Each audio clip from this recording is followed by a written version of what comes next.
दिक्कत आपको धर्म से है या धर्म के ठेकेदारों से? मुझे दिक्कत तो सवाल तो काफ़ी तुम्हारा तर्कपूर्ण है, प्रासंगिक है। जी। ना मेरा अगर जो ओपिनियन है, क्योंकि कई ऐसे मैंने पोस्टें देखी हैं जो बाबाओं की और देवी-देवताओं की कि देवी आ जाती है, वो उस तरीके से अपने लोग किस तरह। नमस्कार, मैं अभिषेक सौरभ और आप देख रहे हैं एसआर टीवी भारत। आज हमारे साथ जाने-माने एडवोकेट सतबंध सिंह राणा जी हैं। आपको बता दें कि इनको यहाँ बुलाने का जो मुख्य उद्देश्य है, आपको पहले सबसे ये बता दें कि ये सोशल मीडिया पर काफ़ी कई ऐसे विवादित बयानों से घिरे हुए रहते हैं और कई इनकी पोस्टों से जो धर्म से लेकर महिलाओं से लेकर और संप्रदाय से लेकर कई ऐसे सवाल हैं जो आज पूछते हैं इनसे। और सबसे पहले बात करते हैं। सर, बहुत-बहुत स्वागत है हमारे चैनल पर आपका। और सबसे पहले सर शुरू करते हैं सोशल मीडिया से। सौरभ, पहले तो आपको बहुत-बहुत शुक्रिया, आपने मुझे बुलाया। आपके दर्शकों को मैं बताना चाहूँगा, जी। हमारा सोशल मीडिया प्लेटफ़ॉर्म है बीएमटीवी यूट्यूब चैनल, हो सकता है बहुत सारे लोग देखते हों। जी, जी। और आज हमें सौरभ ने अपना समय दिया और मुझे इनवाइट किया, इसके लिए बहुत-बहुत शुक्रिया। बोलिए।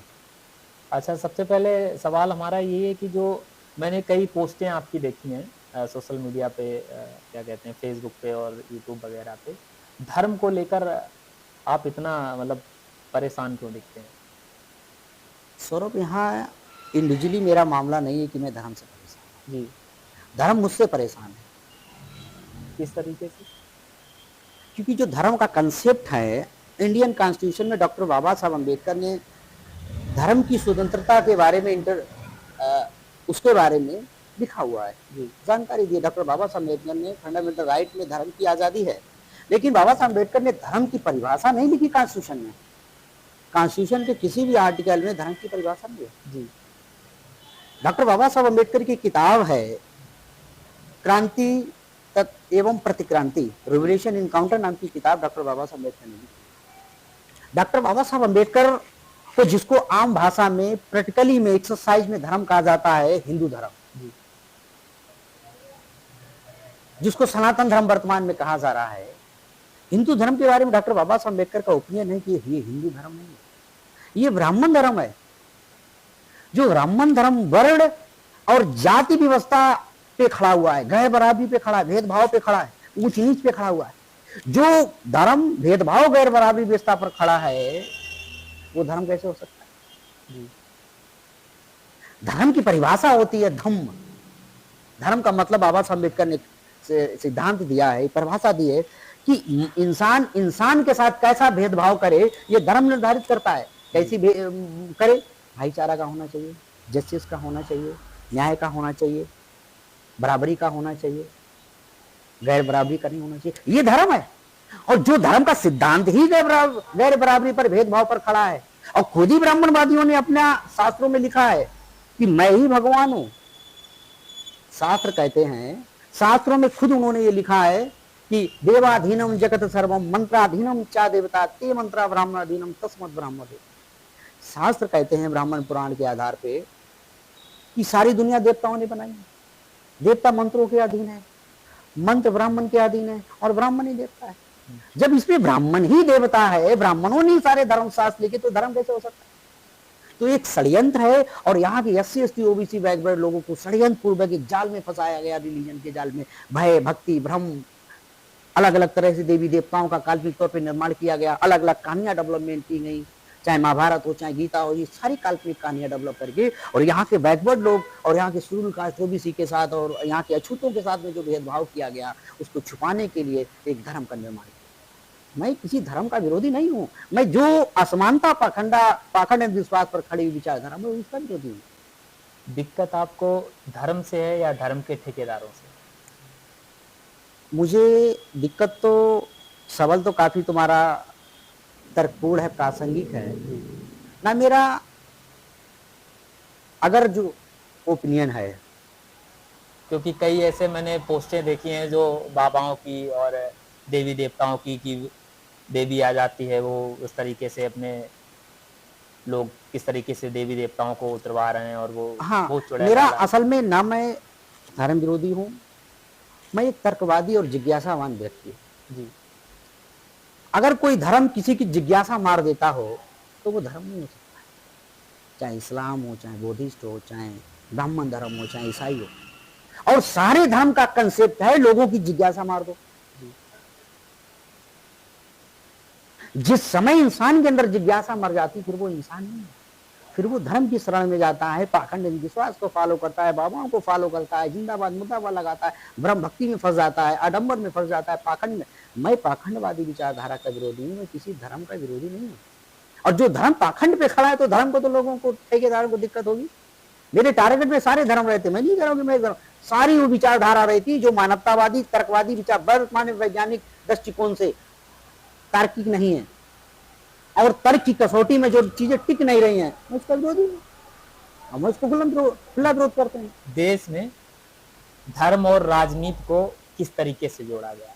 क्या आप ये मानते हैं कि 2014 के बाद देश में धर्म और राजनीति को मिक्स कर दिया गया, या इससे पहले भी थी, या ये दोनों कॉन्सेप्ट अलग अलग थे? भारत में वर्तमान में राजनीतिक की जो आत्मा है वो धर्म है, और इसको सबसे ज्यादा फरफूद, सबसे ज्यादा बेनिफिट लेने का काम बीजेपी आरएसएस के लोग कर रहे हैं। क्योंकि लोगों की इमोशनल विचारधारा धर्म से जुड़ी है, भक्ति से जुड़ी है, अलग अलग तरह की जो भगवान निर्माण की गए उन पे जुड़ी है। जब सवाल भगवान धर्म को खतरे में खड़ा किया जाता है तो उनको मानने वाले, फॉलो करने वाले लोग धर्म के साइड में खड़े हो जाते हैं, और जो लोग धार्मिक भावनाएं भड़काने का काम करते हैं लोग उनके साइड में खड़े हो जाते हैं। वो लोग बीजेपी के साइड में खड़े जाते हैं तो लोग बीजेपी को वोट दे देते हैं।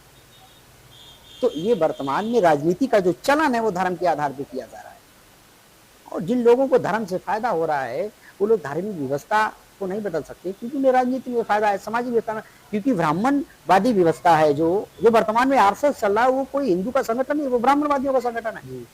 और वो सबसे ज्यादा अगर उसको धर्म से बेनिफिट हो रहा है, राजनीति में बेनिफिट हो रहा है, समाज में सर्वोत्तम है, वर्ण व्यवस्था में सब लोगों के मतलब सर्वे बैठा हुआ है ब्राह्मण क्षत्रिय वैश्य शूद्र के नाम पर वर्ण व्यवस्था के आधार पर, तो वो क्यों खत्म करते हैं? डॉक्टर बाबा साहब अम्बेडकर कहते हैं कि जिन लोगों को जिन व्यवस्था से फायदा होता है वो कभी व्यवस्था को बदलने का पहल नहीं करते, तो वो लोग कैसे बने? तो इस समय जो राजनीति का कंसेप्ट है वो धर्म से चल रहा है। समाज में ज्यादा परेशान कौन लोग हैं? काला या गोरा, धर्म या जात, महिला या पुरुष, अशिक्षा या अंधभक्ति? भारत में आपके नजरिए से भारत में काले और गोरे का भेदभाव तो एक इंडिविजुअल एक वो प्रॉब्लम है। जन्म के बाद में आदमी काला पैदा हुआ कि गोरा पैदा हुआ, ये एक मैटर नहीं रखता है भारत के अंदर। काला गोरा तो कोई मैटर नहीं है। अलग अलग कंट्रियों में काले गोरे के लेकर लड़ाई है अलग अलग। तो भारत में जो सबसे बड़ी प्रॉब्लम है जाति और वर्ण।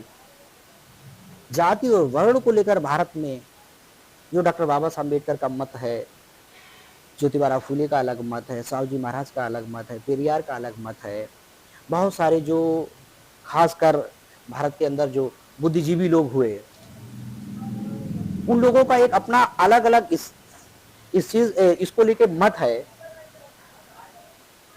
कि जो जाति व्यवस्था वर्ण व्यवस्था है ये भारत के डेवलपमेंट के लिए और भारत के लिए कलंक है। तो भारत में जाति व्यवस्था और वर्ण व्यवस्था ही सबसे बड़ी समस्या है, और ये समस्या को ही खत्म करने के लिए डॉक्टर बाबा साहब अम्बेडकर का संघर्ष खड़ा हुआ है। क्या अभी भी भारत में महिलाओं पर अत्याचार हो रहे हैं? महिलाओं के ऊपर जो अत्याचार हो रहे हैं उन अत्याचार में खासकर दोषी महिला है। किस तरीके से? महिला इस तरह से दोषी है कि जो पुरुष प्रधान व्यवस्था है भारत के अंदर, पुरुष प्रधान व्यवस्था में महिलाओं ने अपने पति को देवता के समान घोषित किया है, देव माना है। जब तुमने राजा ही उसको घोषित कर दिया तो राजा अपनी प्रजा के साथ अन्याय नहीं करेगा क्या? लाइसेंस मिल गई इसको। तो जिस तरह से सावित्रीबाई फूले ने महिलाओं को कलम उठाने के लिए संघर्ष किया, पढ़ने का संघर्ष किया और उनको फ्रीडम मतलब बोलने की आज़ादी दी, जिस तरह से महिलाओं के ऊपर जो धार्मिक संस्कार थोपे गए, सती के नाम पे महिलाओं को जलाया गया, जिंदा पति मृतक पति के साथ जलाया गया और वो भी उत्सव मनाया गया, मंत्र वेद पढ़ पढ़ के महिलाओं को जलाया गया, महिलाओं को मठों में बैठाया गया, वैश्याएं बनाया गया, बाल विवाह किया गया, महिलाओं के साथ में इतना जघन्य अपराध किया गया धर्मशास्त्रों के आधार पर, जो महिलाओं को आज तक जानकारी नहीं है। तो इसकी अज्ञानतावश से आज महिलाओं के ऊपर जो शोषण हो रहा है, वो सबसे बड़ी कारण है कि महिला अज्ञान है, और अज्ञान है वो धर्म की मतलब शरण में है। जिस धर्म ने उसके साथ शोषण किया वो उस धर्म को मान के चलती है, और जिस व्यवस्था शोषण करने वाली है तो कैसे उसका उद्धार कर सकती है, कैसे उसके लिए मतलब फायदेमंद व्यवस्था है, कैसे परिवर्तनकारी व्यवस्था है। हमें कोई भी भारत के अंदर जो धर्म को मानने वाला नहीं है लेके आओ, वो कभी भी महिलाओं के साथ में गैर बराबरी का भेदभाव नहीं करेगा। क्यों? वो बराबरी का भेदभाव करेगा। जो जितना धार्मिक होगा वो महिलाओं को उतना नीच और अछूत और अपने बराबर नहीं समझेगा, उसके साथ भेदभाव करेगा। तो इसलिए कहीं ना कहीं महिलाएं भी अपने शोषण करवाने की जो लेसन दे रखी है पुरुषों को, जो पुरुष प्रधान व्यवस्था में, उसका सबसे बड़ा कारण एक ये है। दूसरा कारण कि डॉक्टर बाबा साहब अम्बेडकर ने जिनको बहुत सारे कानून प्रोटेक्शन किए हैं कॉन्स्टिट्यूशन में, उसकी जानकारी ना होना है, और जानकारी ना होने की वजह से उनके साथ शोषण होता है। तो ये सारी चीजें भारत की जो व्यवस्था है, पुरुष प्रधान व्यवस्था, महिलाओं का शोषण करने का सबसे बड़ा लाइसेंस यही है कि भारत की पुरुष प्रधान व्यवस्था ही मान है, इसलिए महिलाओं का शोषण। ज्यादा शोषण किन के साथ हो रहा है, अशिक्षित लोगों के साथ या अंधभक्तों के साथ? देखो, ये तो एक सवाल के बारे में देखा जाए कि शोषण किसके साथ हो रहा है। आपके नजरिए से जो आर्थिक तौर पे बैकवर्ड हैं, ठीक है ना, वर्तमान में जो आर्थिक तौर पे पिछड़े हैं, जाति के नाम पे पिछड़े हैं, सबसे ज्यादा शोषण उनके साथ हो रहा है। क्योंकि अशिक्षित का मतलब कौन है? भारत का डाटा उठाओ, भारत के डाटे में जो सवर्ण लोग हैं वो 100% एजुकेटेड हैं। अभी उत्तर प्रदेश का एक सर्वे आया, उसमें बताया गया कि लगभग 8 लाख बच्चे अशिक्षित हैं। उसमें डाटा में देखो आप 99% बैकवर्ड शेड्यूल कास्ट मुस्लिम के बच्चे हैं। आज 80 करोड़ लोगों को जो राशन दिया जा रहा है उसमें 95% यही बैकवर्ड शेड्यूल कास्ट और अल्पसंख्यक लोग हैं। तो शोषण तो यही हो रहा है, जो जाति व्यवस्था के शिकार लोग हैं, आर्थिक तौर पे, राजनीतिक तौर पे, धार्मिक तौर पे, सामाजिक तौर पे, उन्हीं के साथ शोषण। अंधभक्ति का मतलब है ये तो उनके अंदर जो मानसिकता के अंदर धार्मिक चिप लोड कर दी गई है, बाजा बजाया जा रहा है, बाबाओं के द्वारा कलेश किया जा रहा है, टीवी के माध्यम से, प्रचार तंत्र के माध्यम से उन्हें अंधभक्त बनाया जा रहा है। अंधभक्त होना कोई शब्द नहीं है, ये लोगों ने एक्सरसाइज के लिए कहा ये अंधभक्त है, क्योंकि वो नाजान है, वो जानकार नहीं है, उसको गलत जानकारी दी जा रही है, इसलिए उसको लोगों ने परिभाषा दे दी। लेकिन उनका कहीं ना कहीं फायदा उठाया जा रहा है। हाँ, वो फायदा इमोशनल लोगों का, अंधभक्तों का तो फायदा उठाया जाएगा। वो अंधभक्ति है, वो तो लकीर के फकीर, उनके दिमाग और बुद्धि से कोई लेना देना नहीं है। वो तो अपने नेताओं को, अपने बाबाओं को फॉलो करते हैं, इसलिए उनके साथ शोषण होता है। बात जिले की करते हैं, आपके नजरिए से जिले की कोई सबसे बड़ी समस्या एक जो आपको लगता है ये होना चाहिए? कन्नौज, खासकर कन्नौज जिले में समस्या जो है वो एक समस्या है कि यहाँ पे खासकर जो एजुकेशन का स्तर होना चाहिए, और जिस तरह से यहाँ पे जो खासकर बहुजन समाज के महापुरुषों का पार्क होना चाहिए अलग अलग हाउस ऑफ सोसाइटी में। इसके बाद में कि जो आज कन्नौज की समस्याएं हैं, तो हर जिले में अलग अलग अपनी अपनी सामाजिक समस्याएं होती हैं, सोशल समस्याएं हैं, आर्थिक समस्याएं हैं, बैकवर्ड होने की समस्या है, डेवलपमेंट की समस्याएं नहीं है, नेताओं की अलग अलग समस्या। हमारे यहाँ से मंत्री जी हैं, मंत्री जी छाप उनको रखा गया है बीजेपी के द्वारा, कन्नौज से अनुसूचित जाति मंत्री बनाए गए, लेकिन एक रिक्ति का काम नहीं उनके। असीम अरूर जी की बात कर रहे हैं, वो हमारे सम्मानीय है, मानता हूं, लेकिन उन्होंने अभी तक शेड्यूल कास्ट के वो मंत्री, अभी तक उन्होंने शेड्यूल कास्ट के लिए एक काम नहीं किया बीजेपी से। Reservation and promotion supreme court का जजमेंट है कि राज्य सरकार चाहे तो लागू कर सकती है। मायावती का शासनादेश रद्द किया सुप्रीम कोर्ट ने, अखिलेश सरकार ने इंप्लीमेंट नहीं किया, और बीजेपी सरकार भी इंप्लीमेंट नहीं कर रही है। असीम अरूर ने एक बार भी वहां सवाल नहीं पूछा। सपा सरकार में राज्य सरकार के बहुत सारे कानून खत्म किए, बहुत सारे जिलों के नाम महापुरुषों के नाम पे परिवर्तन कर दिए गए, एक भी आवाज उठाने का काम नहीं किया उन्होंने। उत्तर प्रदेश में बैकलॉग जो वैकेंसियों का खाली पड़ा हुआ है एससी बैकवर्ड का, अभी 69,000 वैकेंसी में 18,000 वैकेंसी का जो घपला किया सुप्रीम कोर्ट, हाईकोर्ट ने माना, उस पर भी एक सवाल नहीं उठा। जब हमारे साथ में राज्य के अंदर जब एक बड़ा इम्पैक्ट हमारे समाज, अब तुम हमारी FIR करा दो, अन्याय अत्याचार हुआ, वो किसका दोष है? दोष तो तुम्हारी सरकार का है ना, क्यों नहीं FIR हो रही है? दोष तो तुम्हारी सरकार, तुम अपनी सरकार की खामियों को पूरा करने के लिए समाज की सहानुभूति ले रहे हो। आपने कौन सा प्रदेश स्तर का काम किया जहां पे पूरे प्रदेश को मतलब अनुसूचित जाति के स्कॉलर बंद कर दिया गया शेड्यूल कास्ट के बच्चों का, तो पढ़ेंगे नहीं तो लड़ेंगे कैसे? अंधभक्ति कराना चाहते थे। ये हमारे मंत्री जी हैं, हमारे लोग 131 पार्लियामेंट में शेड्यूल कास्ट के सांसद हैं। आए दिन अन्य अत्याचार होता। अभी हाथरस का मामला है, उसके साथ में रेप किया गया, सीबीआई ने माना, ट्रायल में 3 लोगों को शायद निकाल दिया गया। उसको आर्थिक सहायता मिलनी चाहिए थी, उसको एक नौकरी मिलनी चाहिए थी। अब घर पूरा परिवार कितनी बदहाली, कितनी गरीबी में जी रहा है, कभी जाके देखा? क्यों? पक्षपात है। वहां पे राजनीति हुई है, समाज से कोई लेना देने नहीं है। हसीन जी का, हमारे मंत्री जी का कौन सा समाज का बैकग्राउंड है जरा बताइए, शादी कहाँ हुई जरा बताइए। तो सारा का सारा जो मामला डेवलप किया गया है एक सहानुभूति डेवलप करने के लिए, मीटिंग में लगाओ, तुम्हारे मंत्री बिरादरी का है, हमारे युवाओं के पीछे फोटो खींच कर डाल देते, सोशल मंत्री जी जिंदाबाद, मंत्री जी तो मांगा। और मंत्री जी पढ़िया, अभी विधानसभा में कितने सवाल पूछे शेड्यूल कास्ट को लेकर, कोई है जानकारी क्या? आपने नाम बदलने की आपने नाम बदलने की बात की। जब मेरी असीम अरोड़ा जी से बात हुई तो उन्होंने बताया कि मैंने मेडिकल कॉलेज का नाम बदल के अंबेडकर जी के नाम पे रखा, जो कि पहले से था, सपा सरकार ने उसको चेंज कर दिया था। उसके बाद फिर उन्होंने कहा कि मैंने जिला अस्पताल में काम कराया, मैंने ऑडिटोरियम बनवाई मेडिकल कॉलेज में, और सड़कें बनवाई, लाइटें लगवाने का काम कर रहे हैं। तो आपके नजरिए से क्या लग रहा है कि क्या काम नहीं देखो, हो रहा करना? उन्होंने जो काम किया विधानसभा में, उन्होंने जो अपनी विधानसभा में काम किया है, मेरा सवाल मंत्री के ऊपर है, विधायक जी के ऊपर नहीं है। दो बातें समझिए, मंत्री का मतलब राज्य मंत्री दर्जा प्राप्त है, शेड्यूल कास्ट से हैं।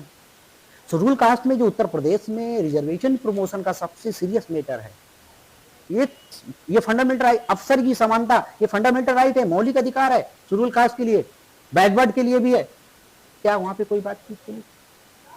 मान लिया जाए कि सपा सरकार ने बाबा साहब अम्बेडकर के नाम से जो मेडिकल कॉलेज का नाम चेंज कर दिया था, अब सही कर दिया, अच्छी बात है। तो सपा सरकार ने रिजर्वेशन प्रमोशन को इंप्लीमेंट नहीं किया, उसके लिए क्या किया आपने? उसको आपको करना चाहिए। क्यों? उसमें इंपैक्ट हजारों लोग, 7,000 लोग, मतलब उस समय सपा सरकार में डिमोशन किया गया था। अगर दोबारा इंप्लीमेंट हो जाए तो 10,000 हमारे प्रमोशन चले जाएंगे, फायदा होगा ना हमारे। अब तुम सड़क बना दोगे तो सड़क तो वो तो मतलब डेवलपमेंट का मैटर, वो तो सब में बननी चाहिए, तुम्हारे पास बजट है, तुम तो आपको नहीं लगता है कि कहीं मंत्री जी के ऊपर कहीं ना कहीं ऊपर से प्रेशर है ऐसा है चीज को लेकर? मंत्री जी एक छोटी इकाई राज्य में है, भारत के हमारे केंद्रीय मंत्री, हमारे 131 सांसद हैं, बीजेपी में शेड्यूल कास्ट के सांसद हैं, शेड्यूल कास्ट के विरोध में कानून बनाए जाते हैं। ये जो सब रिजर्वेशन है अनकॉन्स्टिट्यूशनल है। कॉन्स्टिट्यूशनल संविधान में 15(4), 16(4) में कहीं भी आर्थिक आधार पर रिजर्वेशन का प्रोविजन नहीं है, लेकिन सुप्रीम कोर्ट ने आर्टिकल 141 के आधार पर, 141 के आधार पर न्याय प्रस्तावित करने का मतलब पावर का गलत इस्तेमाल करके जो सब रिजर्वेशन है आर्थिक आधार पर, उसको इंप्लीमेंट करवा दिया पूरे भारत में। क्या कभी इसके बारे में कहा? जो संविधान के विरोध में क्या हमारे जो संसद में बैठे पार्लियामेंट में हमारे ही लोगों ने उसको बिल को पास कराने के लिए बात की वहां पे राज्यसभा में? अब थ्योरी देखो, जो सबल 8 लाख पैदा कर रहा है उसको रिजर्वेशन मिलेगा, जो बैकवर्ड का 6 लाख पैदा कर रहा है आया है उसको रिजर्वेशन मिलेगा। ये कौन सा न्याय की बात है? रिजर्वेशन का जो कंसेप्ट था आमदनी बढ़ाओ कार्यक्रम नहीं है, ये सोशल जस्टिस के लिए, बराबरी के लिए बाबा साहब अम्बेडकर ने अफसर की समानता के लिए दिया था। जाति से जो पीड़ित हैं, जिनके रिजर्वेशन का जो कंसेप्ट है सामाजिक और एजुकेशन बैकवर्ड, दो आधार है कॉन्स्टिट्यूशन में, आर्थिक आधार नहीं है।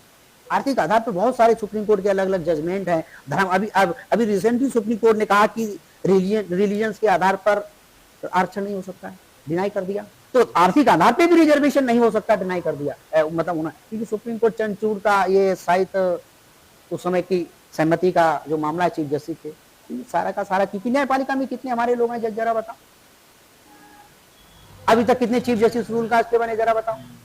आप राष्ट्रपति बना देना, राष्ट्रपति बना देने का मतलब क्या है? वो तो तुम्हारा औजार इस्तेमाल हो रहा है, ये दिखावे के लिए है। तो शेड्यूल कास्ट के ऊपर जो लगातार जाति भेदभाव हो रहा है, न्याय अत्याचार हो रहा है, उनके संवैधानिक अधिकारों को कुचला जा रहा है, उनके मौलिक अधिकारों को कुचला जा रहा है, एजुकेशन से वंचित किया जा रहा है, नौकरियों से वंचित किया जा रहा है, सबसे बड़ा इंटरनेशनल मामला है। जब हमारे घर में जो नौकरी होगी ना, तो सड़क है, मकान है, घर है, राशन की व्यवस्था है, सब कर लेंगे। अरे तुम गेहूं अगर 500 रुपए किलो खरीद दो और मतलब कर दो, और एक घर में नौकरी दे दो, 500 किलो खरीद कर अपना पेट चला लेगा ना। तो सबसे बड़ी समस्या है कि बड़ा इम्पैक्ट होना चाहिए हमारे समाज, जो हमारे सामाजिक समस्या का हल होना चाहिए, हमारे जो मौलिक अधिकार हैं।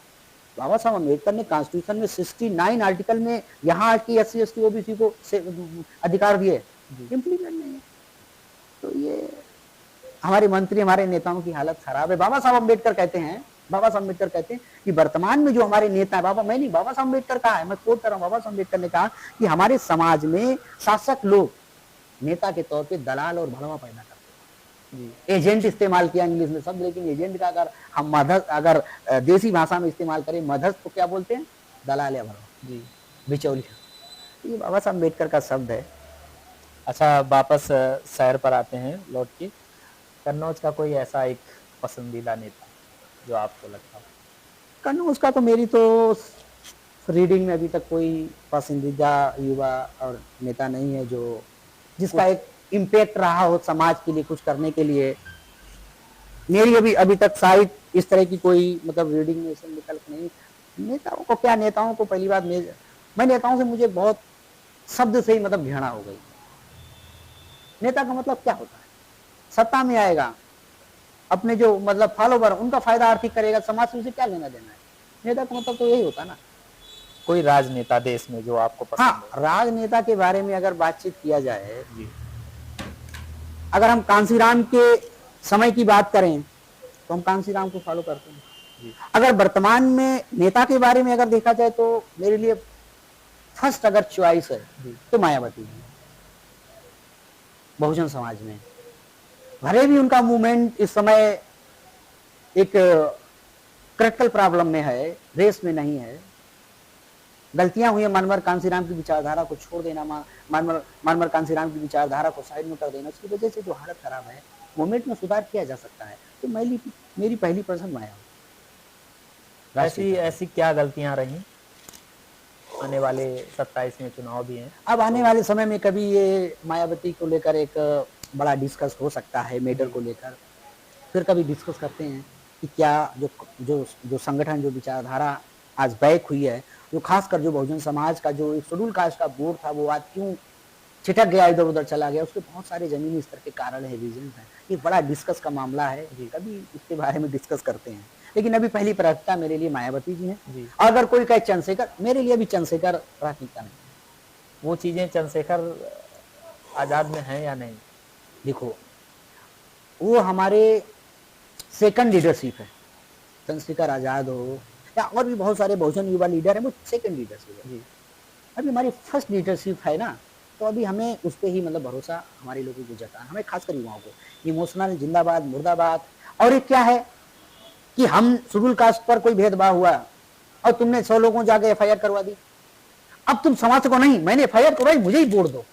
तो क्या ये कंडीशन में मानवर कांसीराम ने कभी कहा? क्या कभी बाबा साहब अम्बेडकर ने ये कहा?